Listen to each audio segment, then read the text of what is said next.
আমাদের ঠাকুমা দিদিমারা অব্দি মাঠে নামছেন, কারণ কেউ এখন আর সুরক্ষিত মনে করছেন না নিজেদেরকে এই জায়গাটাতে। 80 পর বৃদ্ধাকেও আমরা দেখেছি আগের দিন তিনি পথে হেঁটেছেন, 5 বছরের বাচ্চা মেয়েকে আমরা দেখেছি তারা পথে হাঁটছেন, কারণ মেয়েরা নিজেদেরকে এতটাই অসহায় বোধ করছে যে তারা বুঝতে পারছে পথে নেমে লড়াই করা ছাড়া তার হাতে আর কিচ্ছু করার নেই, তার দেওয়ালে পিঠ ঠেকে গেছে। মৃতার পাশে দাঁড়াচ্ছেন, মানে এটা ভীষণ একটা আশার কথা। মুখ্যমন্ত্রী কি ভয় পেয়েছে আপনাদের আন্দোলনকে? কিছুটা হলেও হতে পারে, বা হয়তো মনে হতে পারে যে পুলিশ ফোর্সকে এখন অন্য জায়গায় দরকার পড়বে, সেখানে ডার্বি ম্যাচে তাদেরকে এক্ষুনি ইনভলভ করা সম্ভব হবে না। আমরা জানি না ব্যাপারটা কি, কিন্তু এই যে সিচুয়েশন, এই যে জনরোষ, সেটা তো আমার মনে হয় কোথাও না কোথাও একটা চাপ সৃষ্টি করতে সক্ষম হচ্ছে।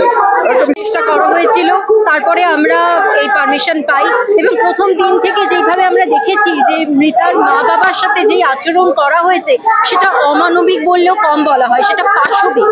এবং আমাদের রীতিমতন ভয় লাগছে এই সিচুয়েশনে যে আমরা কোথায় যাব, কারণ আমরা জানি ল অ্যান্ড অর্ডারের কোনো প্রবলেম হলে আমরা সবার আগে পুলিশের কাছে যাব, কিন্তু সেখানে যাওয়ার পথ যদি বন্ধ হয় তাহলে আমরা কোথায় যাব, কার কাছে গিয়ে বলবো? এই জন্য আমরা ভীষণ রকমের ভালনারেবল ফিল করছি।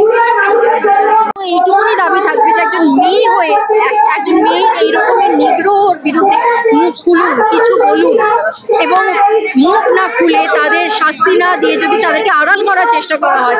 আমরা এর আগেও দেখেছি যে ধর্ষণ হচ্ছে, যৌন নিগ্রহ হচ্ছে, যারা দোষী তাদের কথা হয়তো আমরা জানি যে কারা দোষী, কিন্তু তাদের কোনো শাস্তি হচ্ছে না, কারণ ক্ষমতার হাত তাদের মাথার উপরে রয়েছে। পারতো, কিন্তু প্রকল্প কম নেই, প্রকল্প এর আগেও ছিল। যদি ধর্ষককে সরকার জায়গা দেয়, আড়াল করার চেষ্টা করে, যদি দ্রুত কোনো স্টেপ না নেওয়া হয়, যদি প্রমাণ লোপাটের চেষ্টা করা হয়, সেখানে যতই প্রকল্প থাক না কেন, সেখানে কি আদৌ মেয়েরা কোনোদিনও সুরক্ষিত হতে পারবে? যতক্ষণ না যে কোনো রকম যৌন নিগ্রহের বিরুদ্ধে জিরো টলারেন্স পলিসি আসছে, ততদিন যে কোনো প্রকল্প খাতায় কলমে হয়ে যাক না কেন, মেয়েরা কোথাও নিরাপদ না। একটা কাজের জায়গায় জনগণের সেবা করতে করতে একটা মানুষের যদি এই অবস্থা হতে পারে, তাহলে কোনো প্রকল্প মানুষকে বাঁচাতে পারবে না। মানুষের মধ্যে সচেতনতা তৈরি করতে হবে, সরকারকে জিরো টলারেন্স পলিসি দেখাতে হবে, তবে যদি কিছু হয়।